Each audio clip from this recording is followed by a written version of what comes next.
이 자리에 나와 예배하는 우리 모든 성도님들, 가정에서 인터넷으로 함께하고 있는 성도님들 모두가 하나님께서 주시는 신앙의 회복을 통해서 어떤 경우에도 어떤 고난 가운데서도 성도는 이긴다 하는 이 믿음 가지고 승리하는 귀한 성도들 다 되시기를 주님의 이름으로 축원합니다. 5일간 말씀을 쭉 전했는데 오늘 마지막으로 성도는 이긴다 하는 내용 또 저희가 나눌 텐데 은혜를 많이 받으셨습니까? 하박국에 대해서 좀 더 이해를 하시고 성경을 보는 하박국의 고난과 그 가운데 기도를 통해서 하나님의 임재를 통해서 그 생각과 태도가 바뀐 모습들을 보셨을 건데 보시면서 여러 가지 생각도 하셨을 거고 내 인생 가운데 있는 고난은 왜 왔는지에 대해서 이 고난에 대해서 생각도 하시고 또 나는 언제까지 기도하고 어떻게 기도해야 되는지에 대해서도 생각을 많이 하셨을 겁니다. 가장 많이 은혜 받은 사람은 전 것 같습니다. 네. 5일간 1시간 가량 되는 분량의 설교를 계속 준비하고 그리고 주일 설교까지 다 준비하고 하니까 거의 7편 준비하면서 즐겁다,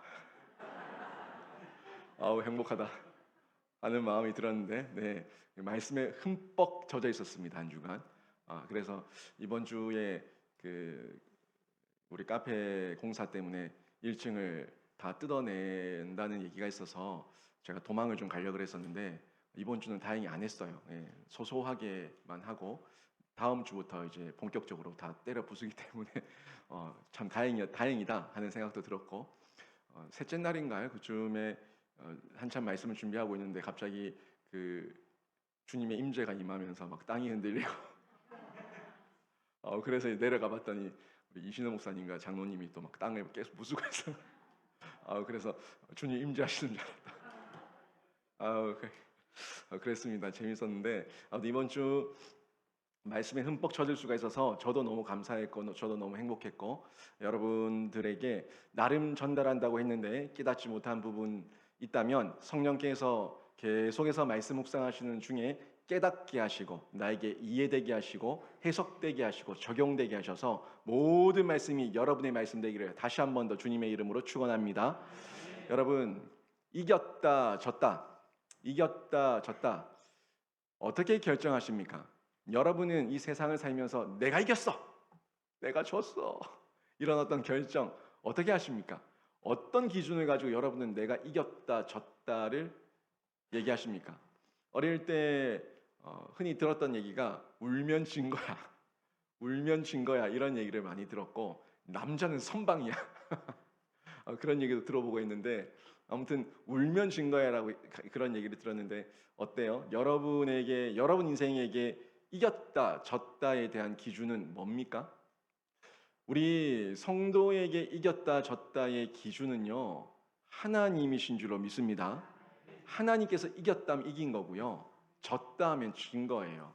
근데 이 세상에 매여 있는 사람들은 이 세상의 현상을 가지고 많이 가지면 이겼다, 적게 가지면 졌다, 내가 좀 더 누리고 살면 이겼다, 못 누리고 살면 졌다 라고 얘기하는데 여러분 정말 그렇습니까? 광야에 살았던 이 이스라엘 백성들은 다 패배자들입니까? 거긴 아무것도 없었어요. 뭐 보일러도 없고 먹을 것도 없고 입을 것도 없고 아무것도 없어요. 풀도 없고 아무것도 없어요. 제가 광야를 가봤거든요. 정말 광야는요 광야입니다. 아무것도 없어요. 진짜 허허벌판이 허허벌판. 밤과 낮의 기온 차이가 거의 40도 가까이 심할 때는 그렇게 나는 곳이 진짜 광야예요.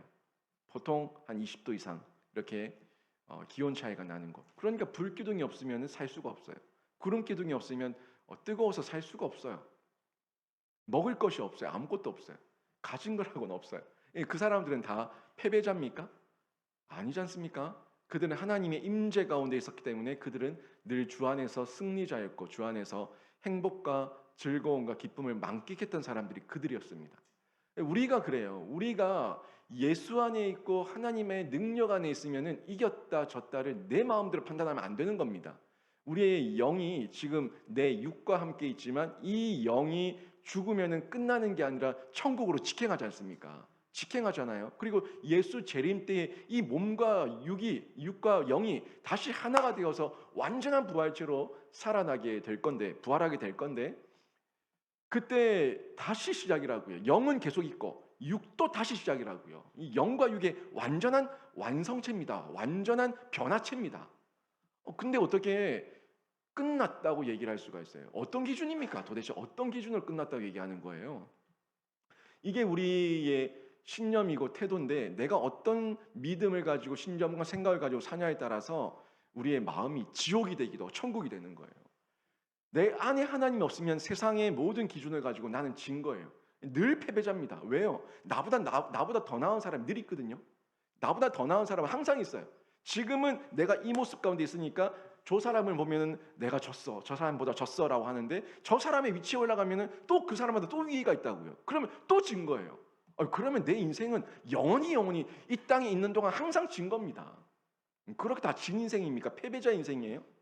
이게 우리의 이 자존감이 돼야 되는데, 신앙의 자존감, 신앙의 정체성은 거기서 나오는 게 아닙니다. 세상에서 나오는 게 아니라 우리 하나님 안에서 나오는 거고, 우리 하나님 심판자 되시고 주권자 되시는 그 하나님께서 저 천국 문 앞에서 천국 입성, 지옥 들어가, 여기서 결정나는 거예요. 여기서 결정나는 거예요. 영생이냐 영벌이냐, 영생이냐 영벌이냐, 여기서 결정나는 건데, 왜 우리가 이 땅에서 이 환경만, 상황만 보면서 졌다 이겼다 이 판단을 하냐는 겁니다. 거기에 매이시면 안 됩니다. 우리 인생의 주인이 하나님이신 것을 믿습니까? 여러분 인생의 주인이 하나님이신 것을 믿습니까? 믿는다면은 여러분의 인생의 성공과 실패, 이겼다 졌다는 우리 하나님께서 결정하신다는 것을 믿고 하나님께 맡기시기를 바랍니다. 이 주권자 하나님이에요.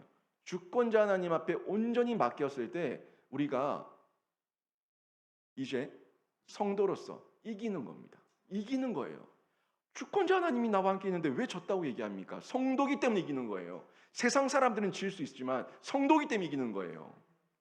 사람이에요. 우리도 사람, 세상에 사는 사람도 사람이지만 그 사람들은 패배를 맛볼 수밖에 없는 사람들이지만 우리는 주 안에 있기 때문에 승리를 경험할 수밖에 없는 성도인 줄로 믿습니다. 이 믿음이 있을 때 우리 성도로서 행복하고 기쁘고 즐거운 인생을 살아갈 수가 있는 겁니다. 오늘 하박국 보시라고요.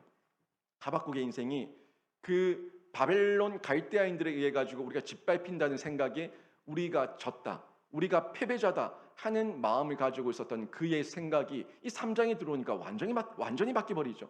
완전히 바뀌어서 이제는 이 상황과 관계없이 누구를 높여드려요? 하나님 높이는 거예요. 하나님을 찬양하는 거예요. 엄청난 변화를 경험하게 되는데, 이 하박국이 3장에 들어와서 처음 했던 하나님께 대한 반응은 기도였어요.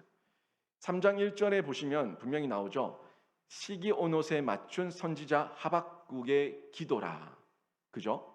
기도로 시작했습니다. 3장 1절이 기도로 시작한 걸 볼 수가 있는데 19절 마지막 대목을 보세요. 19절 마지막 대목을 보니까 이 노래는 지휘하는 사람을 위하여 내 수금에 맞춘 것이니라. 아멘. 분명히 시작을 뭐로 했어요?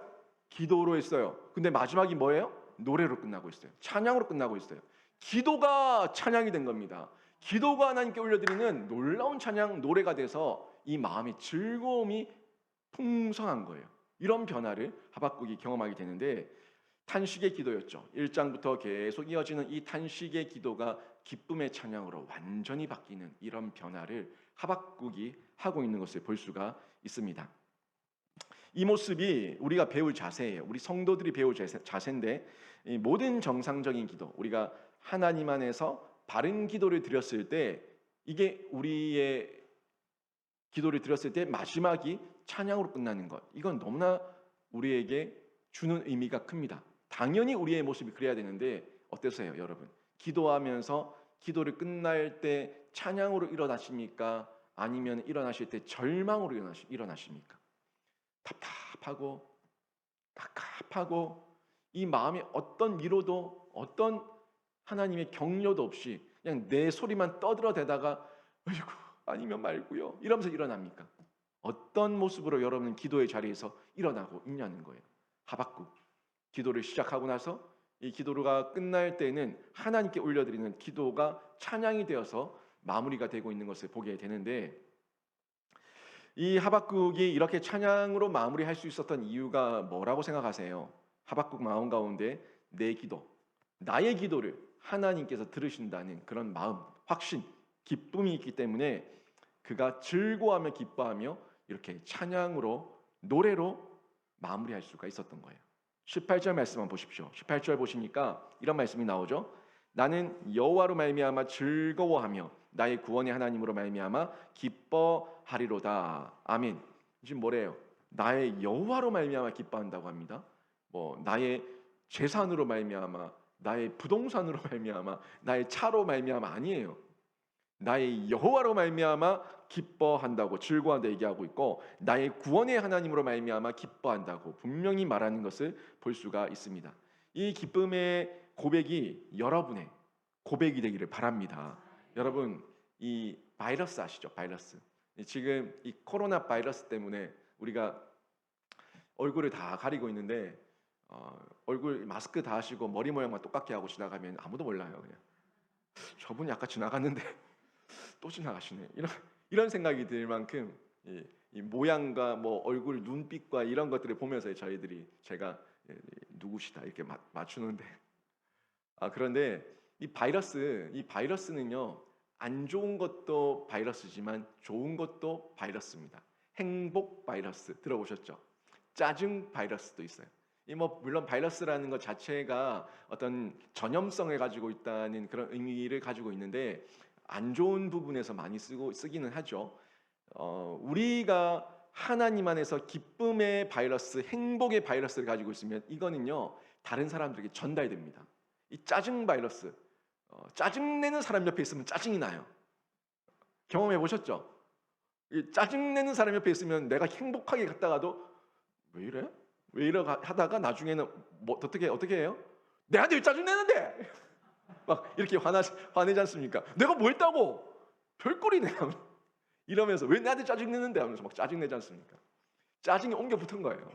짜증이 옮겨 붙은 거예요. 근데 기쁨은요, 웃음은요, 곁에 있으면 웃음이 나요. 그 사람이 계속 빵긋빵긋 웃고 있고 막 웃고 있으면 웃음이 납니다.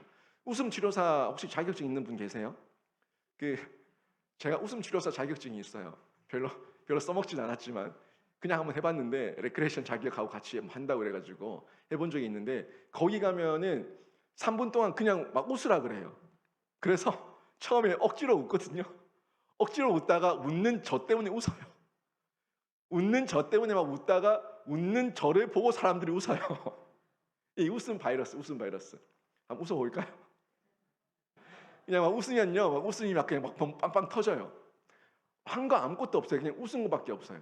그냥 좋아서 배 잡고 웃은 것밖에 없는데, 억지로 웃는 웃음도 웃음이 터져 나오고, 억지로 웃는 모습 때문에 웃겨서 웃고, 내 하는 게 웃겨서 웃고, 그러면서 웃음이 막 터져 나가는 이 웃음 바이러스가 있는데, 이게 제가 많이 얘기하고 있지 않습니까? 신앙을 얘기할 때 파동과 파문 계속 얘기하잖아요. 파동과 파문. 물이 똑똑똑 떨어지는 건 파동이에요. 똑똑똑 떨어지는 건 파동인데, 이게 계속해서 점점점 강하게 떨어지고 더 높은 곳에 떨어지기 시작하면요, 파문이 됩니다. 그리고 우리 모두가 함께 터져 나오기 시작하면은 엄청난 파도가 일어나고 폭풍으로 휘몰아치게 되는 게 이게 신앙의 힘이에요. 진짜입니다. 이 진짜예요. 엄청난 영향력으로 나타날 수가 있게 되는데, 이 세상은 부정을 얘기하지만 우리는 신앙의 긍정을 얘기하잖아요. 세상의 부정 속에 여러분이 계속해서 거기 들어가 계시면요, 짜증이 옮겨 붙어요. 세상에 부정적인 짜증이 옮겨 붙으면 여러분의 생각과 여러분의 모든 태도와 마음이 부정적이 될 수밖에 없습니다. 제가 할 수만 있다면 여러분에게 말씀을 가까이 하라고 얘기하고, 할 수만 있으면 더더욱 교회에 나와서 예배 드리시고 홍예배를 사모하시고 성도들과 교제하시고, 할 수만 있다면 그렇게 하면 할수록 여러분 안에 이 생수의 강이 흘러 넘치는 거예요. 그렇다고 저는 토끼굴 속에 들어가라고 얘기하지 않습니다. 토끼굴 속의 그리스도인들은 올바른 모습이 아닙니다. 토끼굴 속에서 철저하게 세상과 담을 치고 사는 사람들은요, 마치 세상의 소금과 빛이 되기를 거부하고 수도원으로 들어간 것과 똑같아요. 하나님 원하시는 건 아닙니다. 우리로 하여금 세상의 소금과 빛으로 살기를 원하시는데, 소금과 빛으로 살기 위해서 우리의 짠맛을 더 내기 위해서, 우리의 빛을 더 발하기 위해서 우리에게 그 공급이 필요하지 않습니까? 이 공급을 위해서 말씀을 사모하고 찬양을 사모하고 기도를 사모하고 예배를 사모하고 여기에 나오라고, 성도들 안에서 이 신앙의 긍정의 파문을 일으킬 수 있는 이 공간으로 들어오라고 제가 많이 얘기를 하는 부분입니다. 중요한 부분이에요.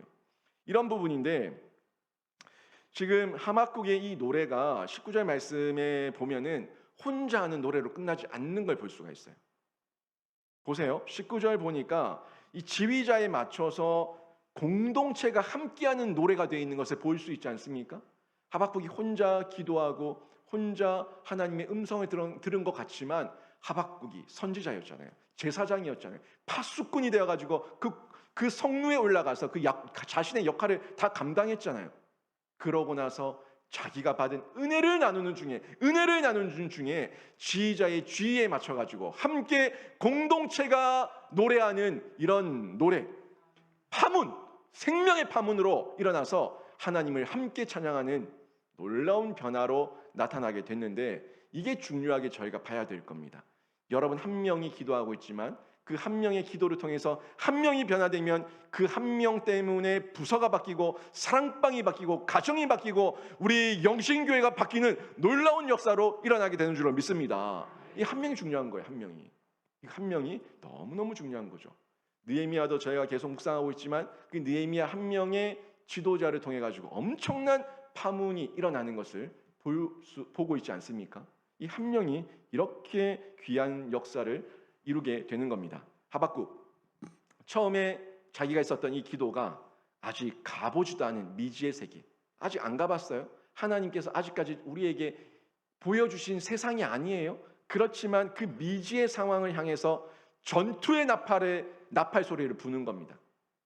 그냥 당하는 게 아니라, 그냥 짓밟히는 게 아니라 거기에 대한 질문과 불평과 불만으로 하나님 앞에 기도하기 시작했지만, 그 기도의 대상이 누구였어요? 하나님이죠.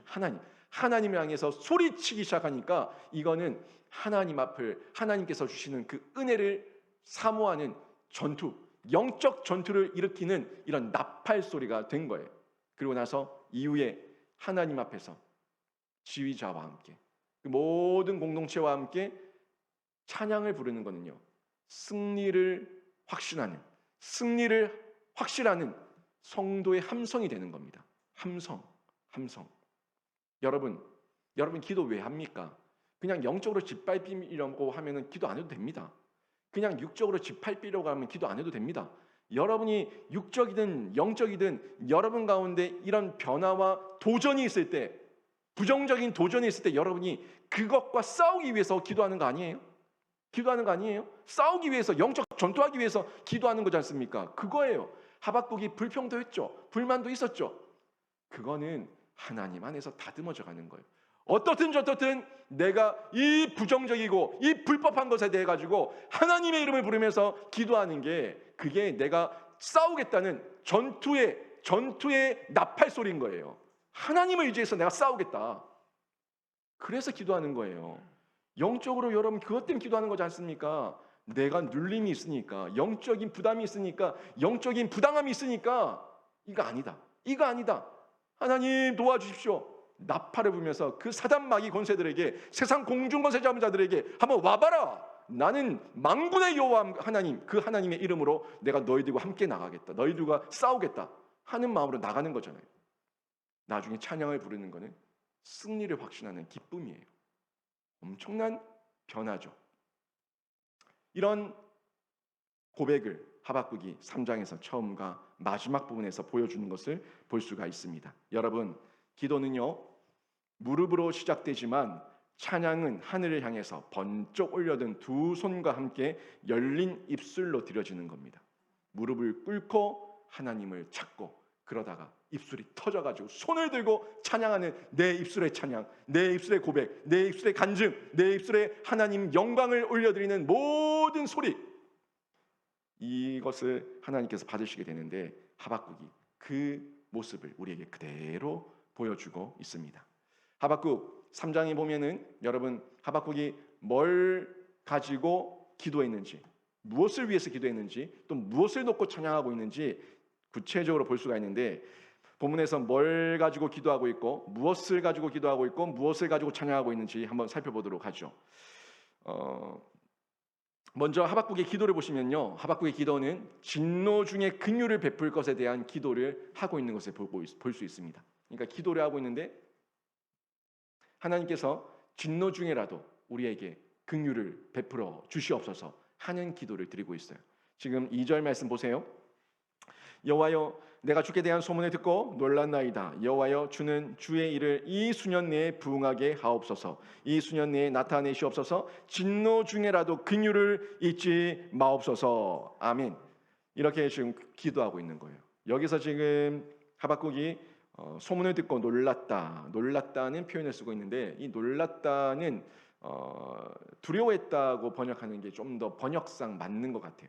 한마디로 여호와의 소리, 하나님의 그 소문을 듣고 그 소식을 듣고 제가 두려워 떨었나이다. 제가 두려워 떨었나이다 하는 고백이 좀 더 의미 전달에 있어서 정확하다고 보는데, 지금 뭐 때문에 지금 하박국이 놀라고 두려워했습니까?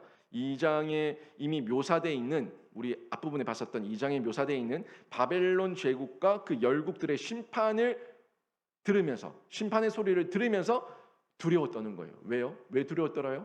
자기들도 죄를 지었어요, 안 지었어요? 지었어요. 자기들의 죄도 있다고요. 자기 자신들에게도 그 패역과 반역과 하나님 앞에서 범죄한 죄가 있기 때문에 두려워 떠는 거예요. 두려워 떨면서 진노 중에라도 긍휼을 잊지 마옵소서. 누구한테요? 자기들에게 긍휼을 잊지 마옵소서 하는 기도를 하는 걸 볼 수가 있습니다. 12절 말씀 좀 보시면요, 12절에 이런 부분도 나오죠. 주께서 노를 바라사 땅을 두르셨으며 분을 내사 여러 나라를 밟으셨나이다. 아멘. 이 2장에서 얘기했었던 그 여러 열국들과 바벨론에 임했던 심판을 하나님께서 노를 바라셨다고 얘기하고 있고, 노가 땅을 둘러버렸다고, 완전 감싸버렸다고 얘기하고 있고요. 그리고 분을 내서 여러 나라를 밟으셨다고 이렇게 얘기하는 것을 볼 수가 있죠.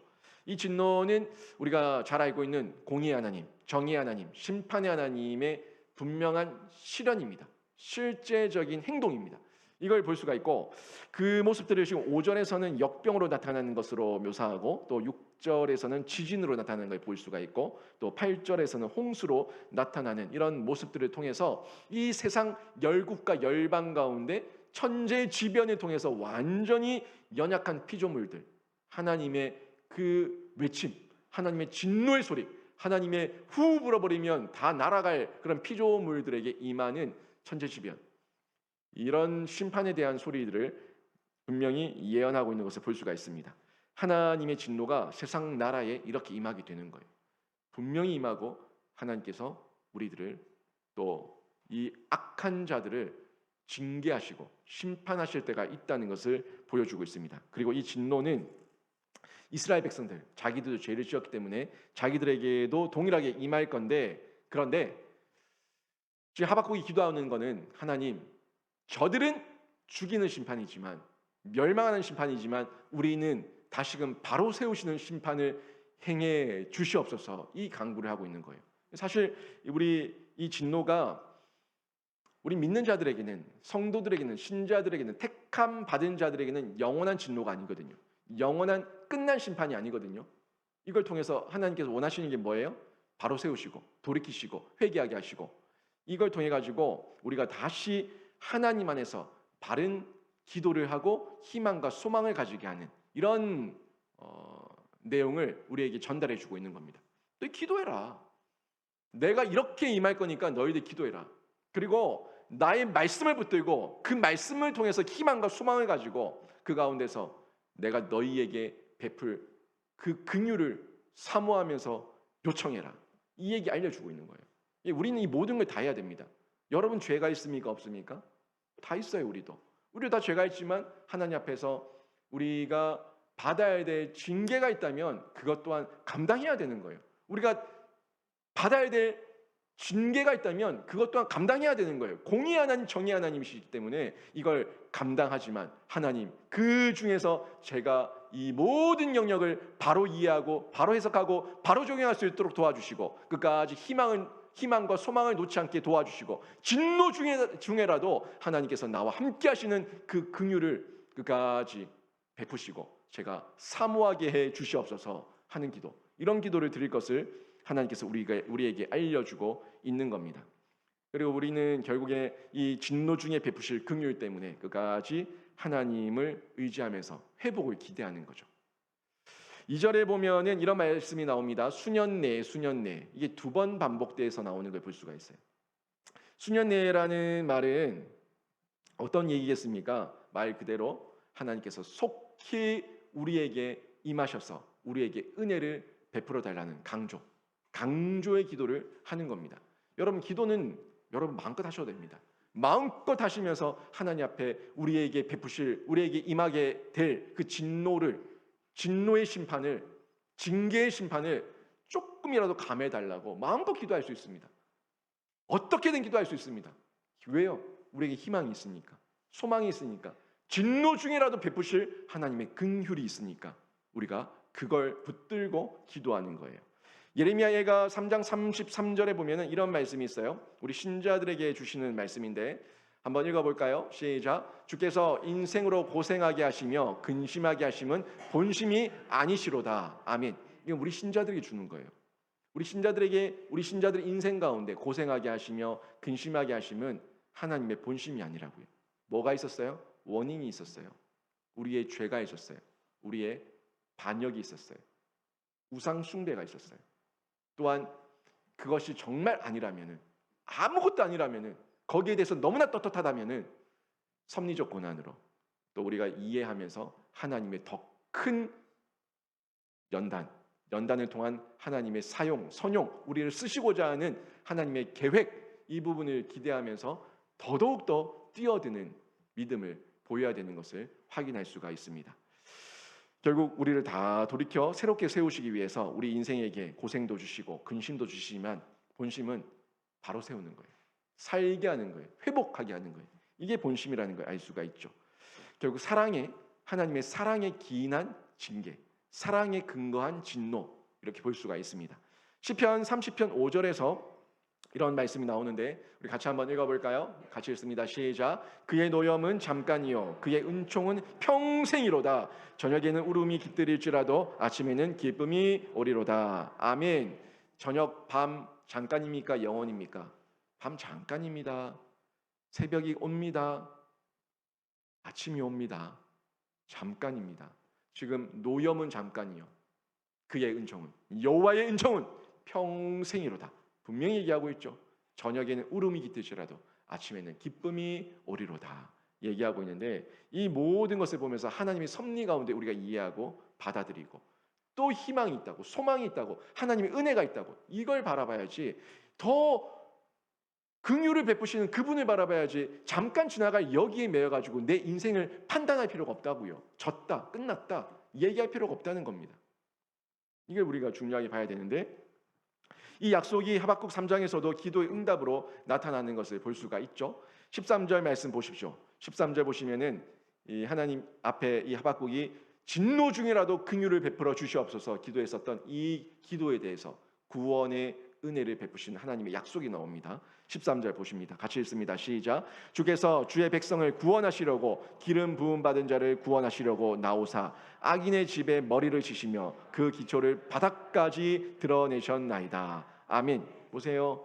주께서 주의 백성을 구원하시려고, 우리를 구원하시려고, 기름 부음 받은 자를 구원하시려고, 택한 자들 우리를 구원하시려고 나오셔서 우리에게 친히 오셔서 악인의 집에 머리를 치시며 그 기초를 바닥까지 완전히 이 민낯을 다 드러내시면서 악인들의 민낯을 다 드러내셔가지고 완전히 짓밟으시겠다는 그 약속을 해주는 걸 볼 수가 있습니다. 진노 중에도 긍휼을 베푸시는 하나님을 우리가 바라볼 수 있는 이유가 여기 있습니다. 구원의 하나님, 영원한 하나님이 우리 하나님이시기 때문에 그렇습니다. 우리는 진노의 밤을 지날 때 그의 진노를 초래한 우리의 죄를 고백하면서 엎드리고 회개하는 것이 마땅해요. 그리고 그 가운데 하박국이 다 인정하잖아요.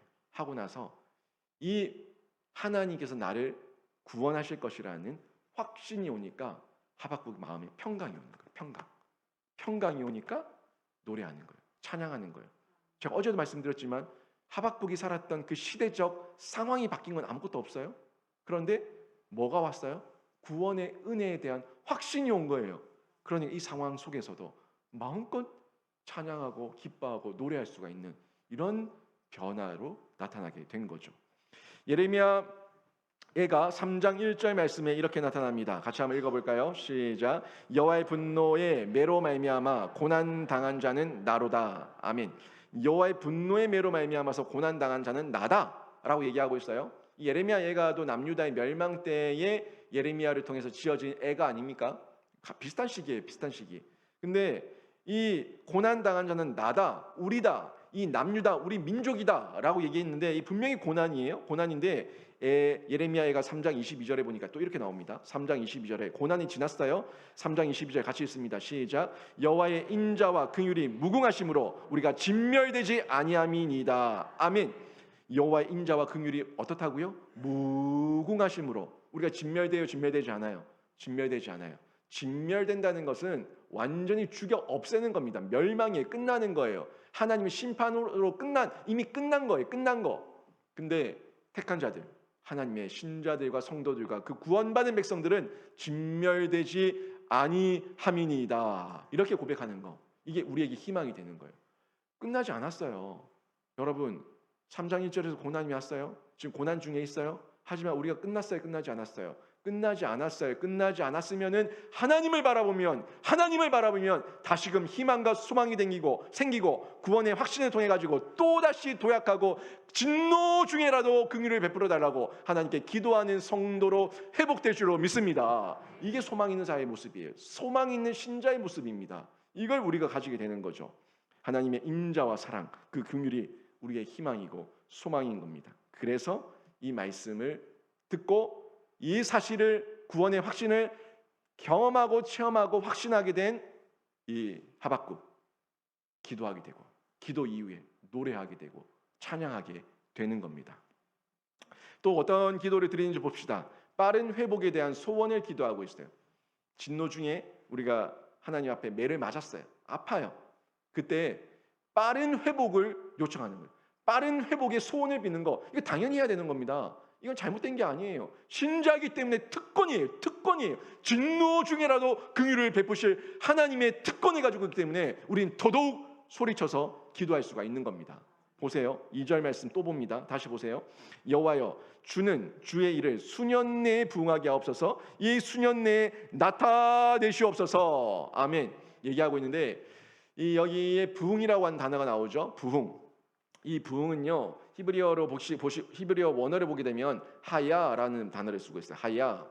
이 하야라는 단어는 이 부응이라고 여기서는 지금 이렇게 번역을 하긴 했지만 다시 다른 얘기로 번역하게 되면요. 다시 살아나다.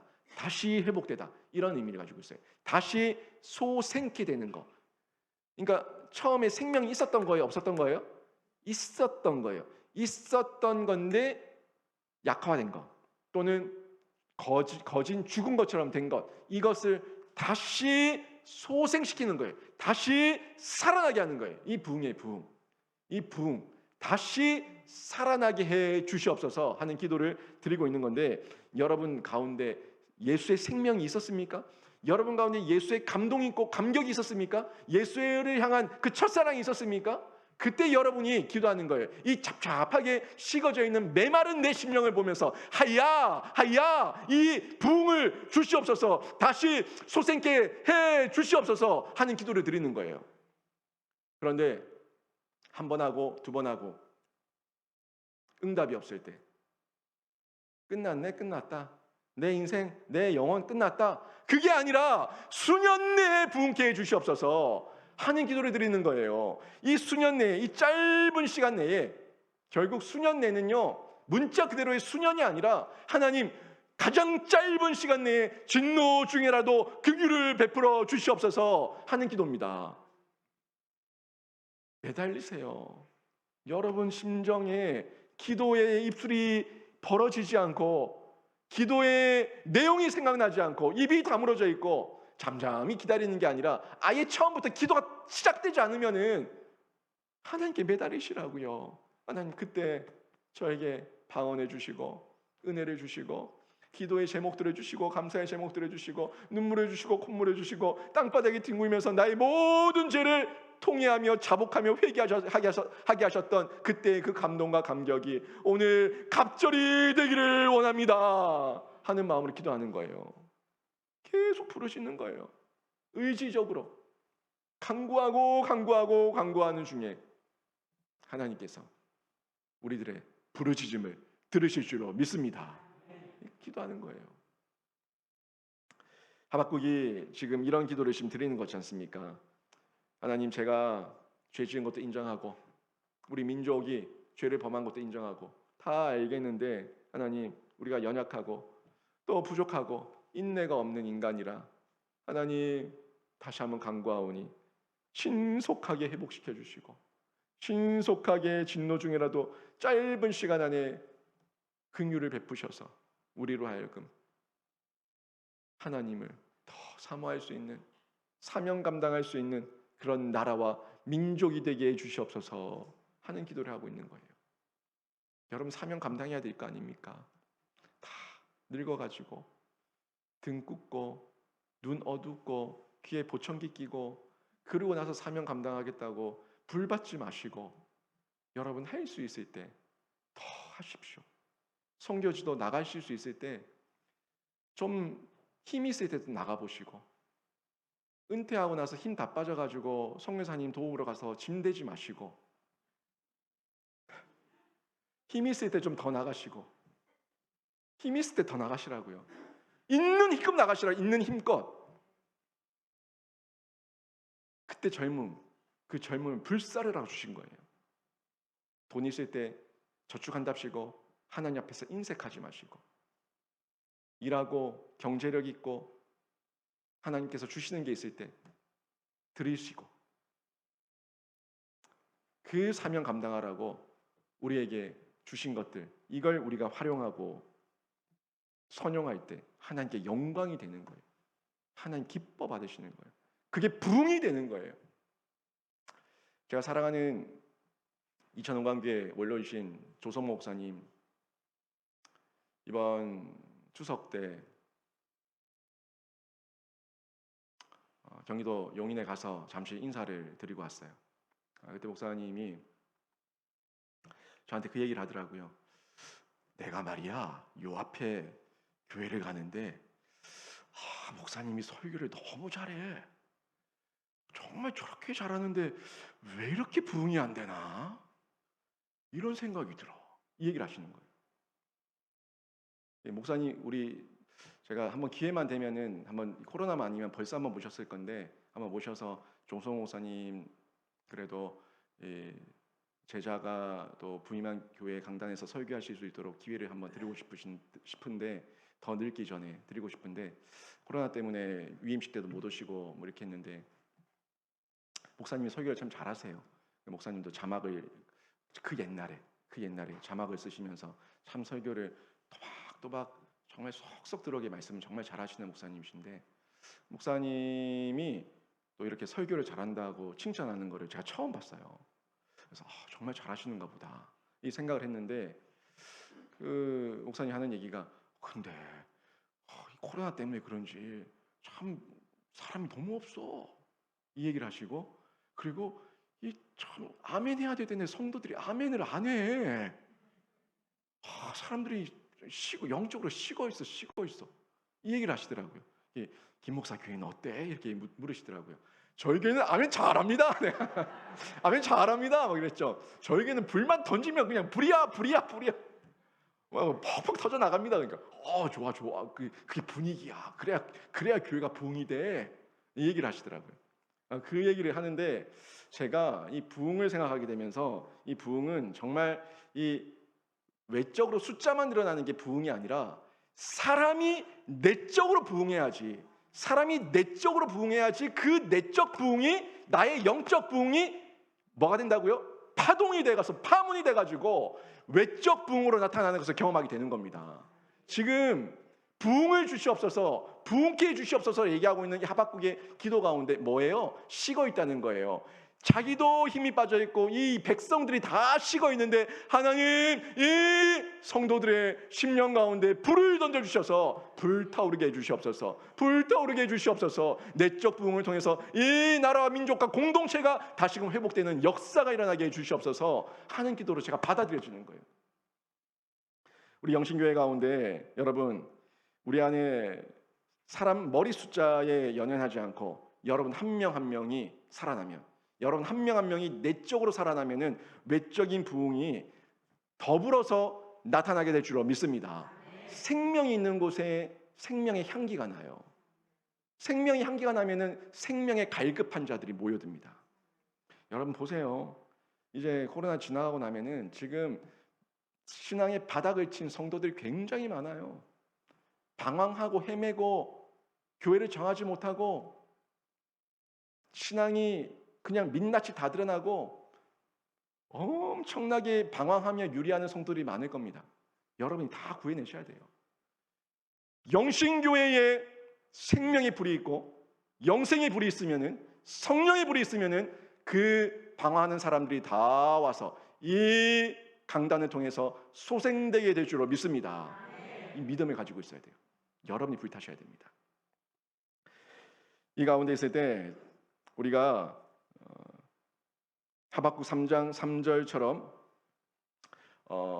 이 부흥의 시간을 기대하게 되는데, 하박국 3장 3절에 보면은 이 부흥의 순간에 하나님의 임재가 어떻게 나타나는지를 얘기해 주는데요. 3장 3절 한번 보세요.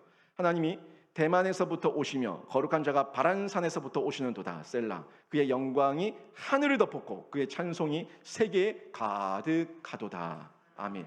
지금 어떻습니까? 하나님이 대만에서 온대요. 이 대만은 중국이 대만 아닙니다.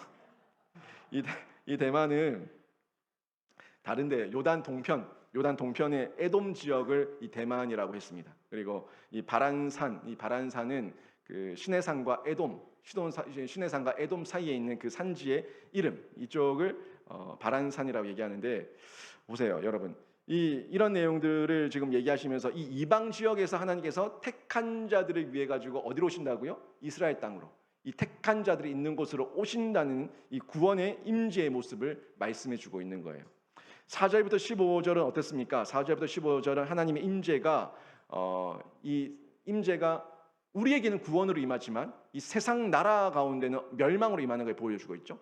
임재예요. 3장 3절에서 오시는데 우리에게는 구원의 은혜로 임재하게 되고, 이 이방과 패역한 민족들에게는 멸망의 임재로, 멸망의 심판으로 임재하는 것에 대해서 묘사해 주는 것을 볼 수가 있습니다. 땅이 진동하고 산이 무너지고 해와 달이 멈추는 위엄과 권위가 충만하게 나타나는 그 내용들, 지금 4절에서 15절까지 그 내용들을 쭉 나열하면서 묘사하고 있지 않습니까? 여러분, 이런 내용을 가지고 저희가 놀라는 거예요. 이 셀라가 하박국에 딱 3번 나오죠. 3장에서 3번 나오는데 총 성경에 74번이 나오거든요. 시편에 71번이 나오고 딱 3번이 여기 하박국에서 등장하는데, 놀라운 위험 가운데 깜짝 놀랄 때 이때 셀라를 외치는 거예요. 멈춰서서 듣는 거예요. 멈춰서서 소리 높여 찬양하는 거예요. 왜요? 하나님의 임재 때문에, 하나님의 그 영광 때문에 깜짝 놀라가지고 순간 셀라 하는 거예요. 마치 우리가 하나님께서 말씀하셨을 때 아멘 하는 것처럼 하나님의 임재와 그 영광이 나에게 주어졌을 때 찬양의 소리 셀라를 외치게 되는 이런 고백을 하게 되는 거죠. 너무 놀란 거예요. 심판으로 임하는 하나님, 구원으로 임하는 하나님, 이 역사가 나타나게 되는 겁니다. 하박국의 찬양을 또 한번 볼까요? 하박국 찬양을 보면은 하나님의 임재를 찬양하는 걸 볼 수가 있습니다. 하나님의 임재가 임하는 걸 찬양하는데, 갈대아 사람들 때문에 손실이 많았어요. 갈대아 사람 때문에 많은 어려움이 있었습니다. 보니까 17절에 보니까 그 손실에 대해서 열거하고 있는데, 무화과 나무에 열매가 없고 포도나무에 열매가 없고 감람나무에 소출이 없고 밭에 먹을 것이 없고 우리의 양이 없고 외양간에 소가 없고, 한마디로 지금 전쟁과 난리통에 농업도 축산, 이 목축도 모든 것도 어려워졌어요. 어려워져서 경제적으로 궁핍하고 핍절한 이런 상황 가운데 있는데, 근데 뭐예요? 노래하는 거예요. 찬양하는 거예요. 왜요? 하나님의 임재 때문에 찬양하는 거예요. 다른 이유가 없어요. 하나님의 임재 때문에 찬양하는 거예요. 이런 현실적 고난 가운데 선지자는 18절에서 그 놀라운 고백을 이어가고 있죠. 18절 말씀 보시면, 나는 여호와로 말미암아 즐거워하며 나의 구원의 하나님으로 말미암아 기뻐하리로다. 아멘. 다시 말하면 눈에 보이는 손실의 고통이 있고 떠나보내야 하는 가슴 아픈 상황이지만 그 중에도 여전히 떠나지 않고 함께하는 존재가 있기 때문에 기뻐한다는 거예요. 다 세상 것은 없어져도 이 모든 것을 다시 주실 수 있는 분, 다시 나에게 허락하실 수 있는 분, 그 하나님, 그분은 영원히 나와 함께 하시기 때문에 내가 찬양할 수 있다고 이렇게 얘기하고 있는 겁니다. 하나님 한 분만으로 만족하는 거예요. 여러분이 가지고 있는 여러 가지 물질과 재산과 건강과 여러 가지들이 있겠지만 그 모든 것, 사랑하는 가족과 자녀들과 그 모두 누가 주셨어요? 하나님이 주셨어요. 하나님이 주셨으면 하나님이 거두실 수도 있고, 하나님이 거두셨으면 다시 주실 수도 있고, 이 모든 것에 대한 완벽한 인정과 고백이 있을 때, 주권자 하나님을 우리가 고백하고 있을 때 우리가 마음껏 찬양할 수가 있는 겁니다.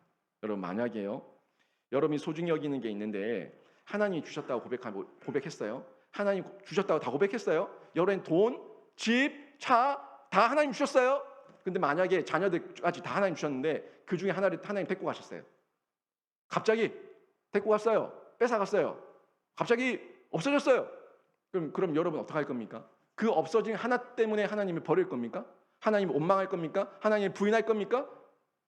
그러면 지금 하나님 높다는 거예요. 내 잃어버린 이 한 가지가 높다는 거예요. 내 잃어버린 한 가지가 높다는 거예요. 내가 증명해버리는 겁니다.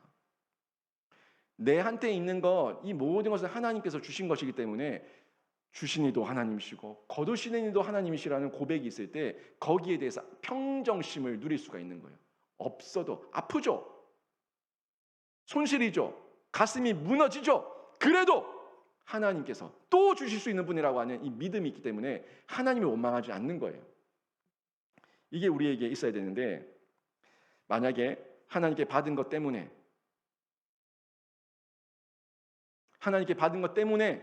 여러분이 하나님을 떠나는 길을 간다면, 하나님을 배신하는 길을 간다면 그건 복입니까? 독입니까? 복입니까? 독입니까? 독이에요. 복이 아니라 독이라고요. 여러분에게 너무 많이 줘가지고 많이 생겨가지고 풍족한 가운데 교만해져서 하나님을 떠났다. 그 복입니까? 독입니까? 독이에요. 여러분에게 풍족하게 주셨는데 그 중에서 일부를 좀 가져가셨는데 그것 때문에 마음의 원통함과 원망과 불평과 불신과 하나님에 대한 저주가 일어나가지고 하나님을 거부해버리고 떠나버렸어요. 그 복입니까? 독입니까? 독이에요. 모든 것이 하나님께서 주셨다는 고백이 있으면은 있어도 하나님 때문에 감사하고 없어도 하나님 때문에 감사할 수 있는 게 이게 평정심이고 우리의 항상 동일한 신앙으로 나타나는 모습이고, 이 모습을 하박국이 깨닫고 터득하고 나니까 하나님 앞에서 찬양하면서 영광을 올려드리게 된 거예요. 놀라운 모습 아닙니까? 여러분에게 있는 많은 것들이 있을 건데 여러분에게 있는 많은 것들이 어떻습니까? 여러분 하나님께 더 가까이 가게 합니까? 더 멀리 떨어지게 합니까? 잘 분별해 보세요. 여러분에게 있는 것 때문에 내가 하나님에서 멀어지게 한다면 그건 독입니다. 정리해야 되는 거예요. 하나님 속히 거둬주시옵소서 기도해야 되는 거예요. 더 가까이 가는 게 있다면 그건 복이에요. 복이에요. 광야가 그래서 복이라는 겁니다. 축복의 땅이었다는 거예요. 임재가 있었기 때문에. 하나님 없으면 제가 살 수가 없다는 고백이 있었기 때문에. 이 모습을 통해서 저희가 예수님의 말씀을 생각하게 되고 또 제자의 길을 기억하게 되는데, 누가복음 14장 26절에 보면 이런 말씀이 나와요. 누가복음 14장 26절 같이 한번 읽어볼까요? 시작. 무릇 내게 오는 자가 처자와 형제와 자매와 더욱이 자기 목숨까지 미워하지 아니하면 능히 내 제자가 되지 못하고. 아멘. 여기 지금 나열하고 있는 거, 부모, 처자, 형제, 자매, 그리고 내 목숨, 이 모든 것들을 미워하라고 얘기하고 있어요. 미워하라고 얘기하고 있는데, 여러분 이 여기서 미워한다는 건 문자 그대로의 미워가 아닙니다. 미워한다는 것은 증오하듯이 미워하라는 말이 아니에요. 여기에 대해서 바른 이해를 가질 수가 있는 게 마태복음 10장 37절입니다. 예수님께서 똑같은 영역에 대해서 좀 더 바른 이해를 할 수 있도록 말씀해 주시는데 10장 37절 같이 읽어보겠습니다. 시작. 아버지나 어머니를 나보다 더 사랑하는 자는 내게 합당하지 아니하고 아들이나 딸을 나보다 더 사랑하는 자도 내게 합당하지 아니하며. 아멘. 이해되세요? 하나님보다 더 사랑하는 것, 예수님보다 더 사랑하는 것, 이게 합당하지 않다는 거예요. 아니, 주셨으면 주신 것에 대해서 이 마음을 가지고, 사랑하는 마음을 가지고 관리하고 보관하고 이 통치해야죠. 이 지도해야죠. 할 수 있어요. 그런데 그게 하나님보다 더 우선이 되면 그때부터 이거는 우상이 된다는 것 얘기하고 있고, 그게 복인지 독인지 분별해야 된다는 사인으로 보셔야 되는 겁니다. 여러분 정확히 기억하세요. 우리에게 부모, 처자, 형제, 자매 주신 분이 누굽니까? 우리 하나님이십니다. 다시요. 누가 주셨어요? 하나님이십니다. 이걸 꼭 기억하셔야 돼요. 그런데 그분보다 더 사랑하는 존재가 되어서 하나님을 향한 시선이 빼앗긴다면 그때 무상이 됐다는 것을 분별하시면서 속히 돌이키시고 하나님 앞에서 진노 중에라도 긍휼을 베풀어 달라고 기도해야 되는 겁니다. 그리고 이 하박국이 또 찬양하는 내용이 하나님의 약속을 가지고 찬양하고 있습니다. 19절 말씀 볼까요? 19절 보시면은 주 여호와는 나의 힘이시라 나의 발을 사슴과 같게 하사 나를 나의 높은 곳으로 다니게 하시리로다. 아멘. 이 말씀은요 하나님의 약속이면서 동시에 기도하고 있는 선지자의 기대기도 합니다. 지금 하박국에게 힘을 얻을 만한 세상 소식은 아무것도 없어요. 지금 자신에게 들려오는 것은 전쟁의 소문과 소식, 다 힘 빠져 있고 낙담해 있는 소식밖에 없습니다. 거기다 자기까지도 지금 힘을 잃은 상태로 있는 그런 모습입니다. 그런데 그 중에 하박국이 다시 여호와를 바라보면서 주 여호와가 나의 힘이라고, 주 여호와가 나의 힘이라고 고백하고 있는 것을 볼 수가 있죠. 여기서 지금 저희가 두 가지 약속을 기대하면서 말하고 있는 것을 보게 되는데, 첫 번째가 나의 하나님이 나의 발을 사슴과 같게 하실 것이다. 나의 발을 사슴과 같게 사뿐사뿐 아주 자유롭게 기쁘게 뛰어다닐 수 있게 해 주실 것이다. 자유를 얘기하는 겁니다. 마음껏 자유롭게 다닐 수 있는 기쁨, 이 부분을 얘기하고 있는 거고, 둘째는 나를 나의 높은 곳에서 다니게 하실 것이다. 나의 하나님이 나를 높은 곳에서 다니게 하실 것이다 하는 내용에 대해서 얘기하고 있는 거예요. 그러니까 지금 이 두 가지를 놓고 좀 보게 되면요, 나를 사슴 같게 하시고 높은 곳에 있게 하시고, 그러니까 자유롭게 보호하시면서 그 어떤 것도 나를 해할 수 없는 안전한 평원에 나를 두시는 그 모습을 저희가 상상해 볼 수가 있습니다. 하박국서 전체의 흐름이 그래요. 1장에 보면은 어땠어요? 1장에 보면은 그 작은 사슴이 마치 사망의 음침한 골짜기를 다니면서 어찌하여 이렇게 어찌할 바를 몰라서 그냥 막 몸둘 바를 몰라서 막 날뛰고 있는, 이런 놀래서 날뛰고 있는 사슴을 연상케 해요. 사망의 음침한 골짜기에서. 그런데 이제 3장에 오니까 어떻습니까? 3장에 오니까 어느새 사망의 음침한 골짜기를 다 지나갔어요. 사망의 음침한 골짜기를 다 지나고 저 높은 언덕, 높은 곳에 올라서 조금 전까지 자신을 위협하고 자신의 생명을 공격하던 그 사망의 골짜기를 다 지나고 이제는 그 위에서, 저 높은 곳에서 저기 위험한 곳이었지 하고 내다보고 있는 이런 여유로움, 자유, 이런 모습을 연상케 하는 것을 볼 수가 있습니다. 그리고 그 높은 곳에서 그 누구도 나를 해할 수 없는 하나님의 보호 아래서 사뿐사뿐 뛰어다니면서 뭘 해요? 하나님을 찬양하고 하나님을 노래하고 있는 이런 모습을 저희가 생각할 수가 있습니다. 이 높은 곳은 전쟁에서 승리자가 서는 곳과도 같아요. 결국 하나님과 함께한 성도가 승리할 것이라고 하는, 하나님과 함께한 성도가 승리자의 자리에 설 것이라고 하는 것을 지금 믿음으로 하박국이 고백하고 있는 내용입니다.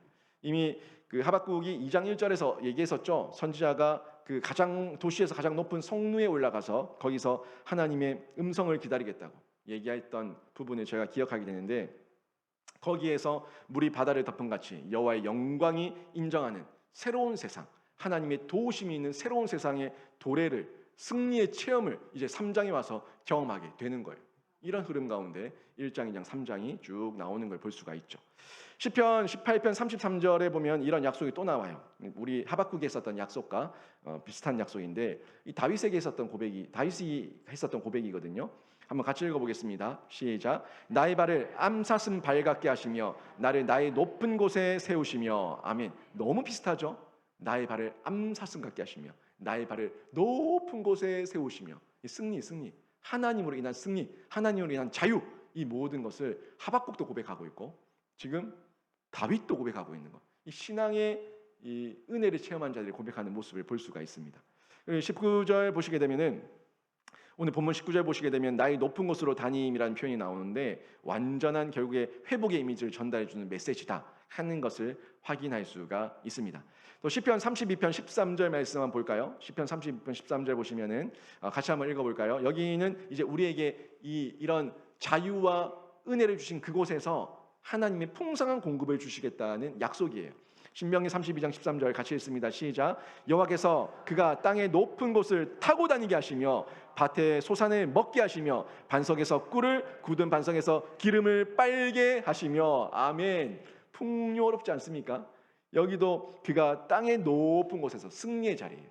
승리의 그 평원에서 하나님의 임재가 있는 그곳에서 밭에 소산을 먹고 반석의 꿀을 먹고 굳은 반석에서 기름을 빨게 하시며 이런 하나님의 은혜를 공급을 약속하는 것을 볼 수가 있습니다. 반전이죠. 완전 역전이에요. 1장과 3장은 완전히 그 분위기 자체가 다릅니다. 1장은 죽기 직전이고 3장은 살아나서 소생해서 찬양하고 뛰어다니고 있는 이런 모습으로 저희가 상상하고 또 생각할 수가 있는 이런 이미지, 너무 다른 이미지를 보게 되는 겁니다.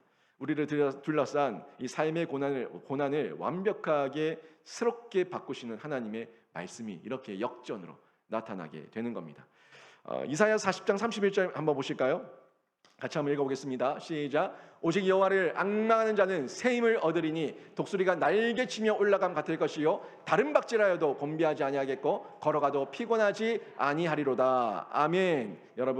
여러분에게 또 우리에게 고난이 다가올 수 있습니다. 하지만 하나님은요 우리가 그것을 이기고 높이 날아오를 수 있는 믿음과 은혜도 함께 공급하시는 줄로 믿습니다. 어려움이 왔을 때, 고난이 왔을 때, 역경이 왔을 때 답은 하나예요. 하나입니다. 집에서 머리 싸매고 들어누워 있지 말고 벌떡 일어나서 주 앞에 나와 기도하면 찬양의 노래로 하나님께서 역전시켜 주실 줄로 믿습니다. 마음이 바뀌는 거예요. 이게 해석, 적용이 바뀌어버리는 거예요. 감격, 이루 말할 수 없는 감격을 우리에게 주시는데 하박국이 체험하고 있잖아요. 이런 체험이 하박국의 체험이 여러분의 체험이 되기를 바랍니다. 이 가운데 이게 이제 하박국이 바뀌니까 공동체가 회복되죠. 새롭게 회복되는 걸 보게 되는데 하박국 마지막 부분을 보면은 찬양대와 함께 하나님을 찬양하는 공동체로 마무리되는 것을 봤습니다. 신앙 회복의 절정은요 이거예요. 신앙 회복의 절정은 하나님께 대한 찬양으로 나타나는 게 회복됐다는 절정입니다. 절정. 여러분 입술에 찬양이 회복되기를 바랍니다. 찬양 회복된다는 건 결국 신앙이 회복된 거예요. 그렇게 회복되는데 찬양이 있는 공동체, 이런 공동체가 회복된 공동체예요. 한 명 한 명이 찬양하는 공동체, 그 모두가 모여 함께 회중이 되어 노래하는 공동체, 이런 공동체가 회복된 공동체라는 것을 저희가 볼 수가 있습니다. 실체적인 회복은요 마음과 신앙이 회복되는 것을 온전한 회복이라고 얘기합니다. 육신의 어떤 모습을 조금 바꿔달라고 기도하지 마세요. 마음이 바뀌면 돼요. 마음이 바뀌면은 생각이 바뀌고 행동이 바뀌고 태도가 바뀌고 인생이 바뀌는 줄로 믿습니다. 바뀌는 거예요. 신앙 회복, 마음 회복이에요. 마음 회복이 바뀌면은 온전한 회복이에요. 영혼이 잘 되는 거예요. 영혼이 잘 된 같이 범사가 잘 되는 겁니다. 영혼이 잘 된 같이 범사가 잘 되는 거. 영혼은 마음 아닙니까? 이 마음에 모든 지킬 만한 것 중에 내 마음을 지키라. 생명의 근원이 이에서 남이니라. 이 마음을 지키니까 영혼이 잘 되고 영혼이 잘 된 같이 범사가 잘 되는 이런 역사로 나타나게 되는 겁니다. 여러분 만약에 이스라엘이요 평소에 바벨론에게 공격받기 전에 하나님의 복주심에 대해서 감사하는 삶을 살았다면은 이런 징계가 있었겠습니까? 그 마음을 못 지키고 영혼이 잘 못 되니까 그들의 모습이 폐역하게 된 거고 결국에는 감사가 없어졌고 결국엔 징계가 온 거예요. 하지만 영혼이 잘 되고 있으면요 어떤 경우에도 우리가 부유하든 가난하든 궁핍하든 풍족하든 어떤 경우에서도 하나님을 향한 일체의 비결을 배워가지고 평정심 가운데 신앙을 가지고 하나님 영광을만을 위해서 살아가게 되는 줄로 믿습니다. 이게 신앙 회복인 겁니다. 16절 말씀 보실까요? 16절 같이 보십시다. 제가 읽어드립니다. 내가 들었으므로 내 창자가 흔들렸고 내 목소리로 말미암아 내 입술이 떨렸도다. 무리가 우리를 치러 올라오는 환난 날을 내가 기다림으로 썩이는 것이 내 뼈가 들어왔으며 내 몸은 내 초소에서 떨리는도다. 아멘. 이 하박국의 고백이 바뀌었어요. 보세요. 지금 창자가 떨린다는 거는요, 하나님의 임재 앞에 자신의 자기 중심적인 생각과 마음, 잘못 이해하고 있었던 그 하나님에 대한 이해가 흔들렸다는 거 얘기하고 있어요. 그리고 입술이 떨렸다는 거는요, 마음에 있었던 이 불평과 불만이 터져 나오는 통로로 사용했던 이 부정적인 입술, 불만의 입술, 투정의 입술, 이 입술이 떨렸다는 것을 얘기하고 있습니다. 그러면서 이제 하나님 앞에 임재 앞에 바로 서게 되는데, 이사야 말씀이 생각나요. 이사야가 부름을 받았을 때 이사야서 6장 5절을 보면 이런 말씀을 했죠. 나는 입술이 부정한 사람이요 라고 얘기했어요. 여러분, 이 마음의 내용이 입으로 나오거든요. 입을 늘 조심해야 돼요. 부정적인 말, 입을 늘 조심하면서 긍정의 언어, 신앙의 언어, 믿음의 언어, 이 언어를 계속 얘기하는 거예요. 얘기하면서 마음을 지키고, 마음의 소리가 내 입에 나오니까 내가 부정적인 말이 나올 때 주여 이 마음을 다시 붙들어 주시옵소서 기도하고, 내 창자가 떨리고 입술이 떨리면서 하나님 앞에 더 뛰어들고 더 엎드리는, 그리고 하나님께 찬양하는 이런 하박국의 모습을 저희가 봐야 되는 겁니다. 여러분, 공동체가 이 가정과 교회의 회복은요, 개인의 부정적인 입술을 닫고 잠잠할 때 시작되는 겁니다. 내 입술부터 바뀌면, 나부터 바뀌면은 공동체가 바뀌는 거예요. 가정이 바뀌는 거예요. 교회가 바뀌는 거예요. 나 자신부터의 변화의 시작이 이제 파문이 돼서 가정을 바꾸고, 공동체, 우리 교회를 바꾸고 놀라운 변화로 나타나게 되는 거예요. 여러분 자녀들이 우리 엄마가 바뀌었어요. 여러분의 남편들이 우리 아내가 바뀌었어요. 라는 이런 소리가 나올 수 있도록 여러분 안에 먼저 하나님의 신앙의 긍정과 믿음의 고백과 이 믿음의 입술이 되기를 주님의 이름으로 축원합니다.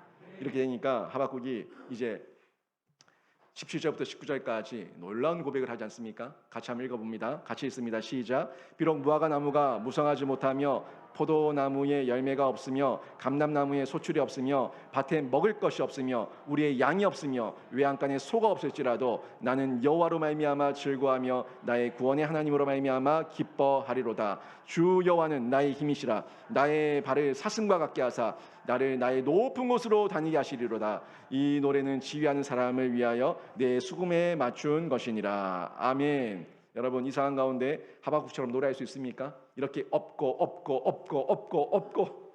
이때 여러분 하박국처럼 노래할 수 있습니까? 대답이 없네요. 하박국처럼 노래할 수 있습니까? 아멘. 여러분 혼자 아닙니다. 우리 함께 이 엎고에 하나님만 있으면 됩니다.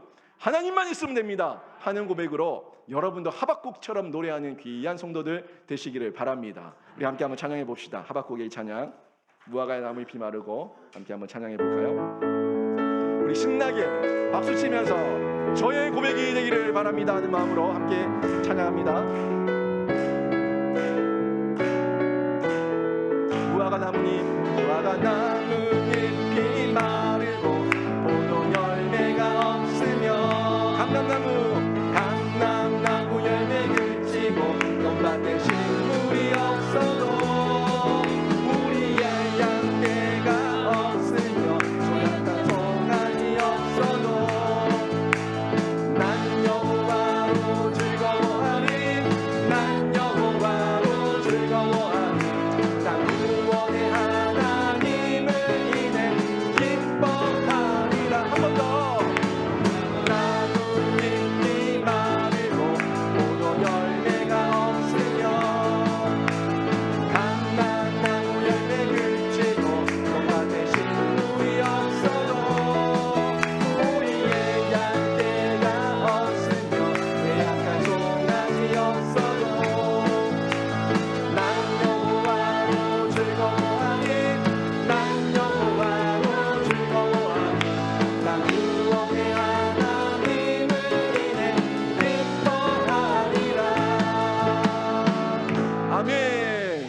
여러분의 고백이 이런 고백되기를 바랍니다. 오늘 말씀 정리하면 여러분 고난 중에 기도하는, 고난 중에 더 기도하는 신앙으로 회복되시기를 바랍니다. 고난 중에 찬양하는 신앙으로 회복되시기를 바랍니다. 그리고 여러분 함께 이렇게 신앙이 회복돼서 함께 기도와 찬양으로 올려드리는 여러분의 가정, 우리 교회, 영신교회가 되기를 바랍니다. 여러분 성도라서 이깁니다. 성도라서 이깁니다.